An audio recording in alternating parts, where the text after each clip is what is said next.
Υπήρχε μία έκτρα ανάμεσα σε δύο φυλές των σκυλιών και των γατών. Κάποια στιγμή ξέσπασε ένας πόλεμος που διάρκησε 100 χρόνια. Μόλις τελείωσε, οι φυλές βγήκαν ισοπαλία. Μέσα στα επόμενα 100 χρόνια δεν μιλούσαν καθόλου. Αλλά τον 100ο χρόνο θα γίνει κάτι που θα δείτε τώρα. Λαλαλαλαλα. Αχ, τι ωραία σχολείο. Ας καθίσω λίγο. Πάμε θέλεις φιλενάδα να κάνουμε ένα πικνίκ? Ναι! Εγώ θα φέρω τα μήλα και εσύ το καλάθι. Ωραία. Αχ, τέσσερα, να τα όλα εδώ.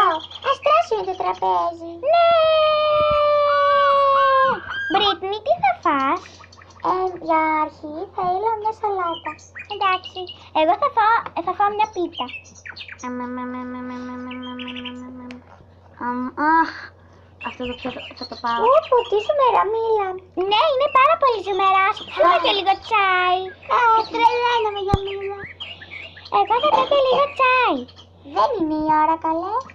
Αου, συγγνώμη. Και πότε θα πιούμε τσάι, Στις 4 νομίζω, όχι στις 5, όχι στις... Αποφάσισε! Μία. Ωραία, αποφάσισε. Ωραία, πάμε. Μία έχει περάσει αφού σου λέμε. Μία το βράδυ.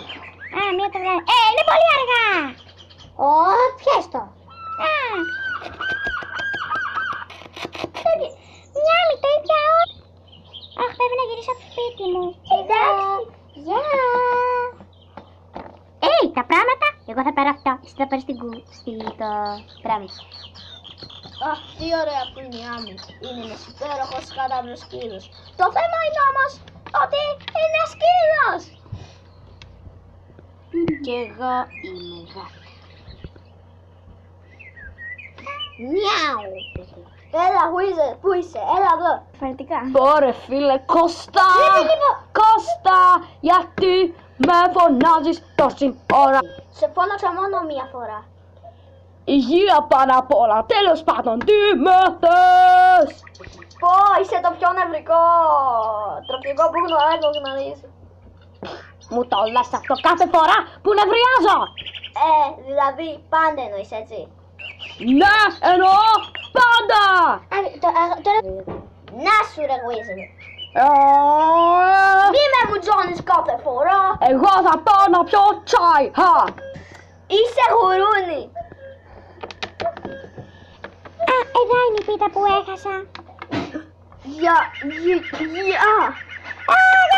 Γάτα, φύγε, πάμε, φύγε. Ναι, κατάλαβα γιατί το πράγμα.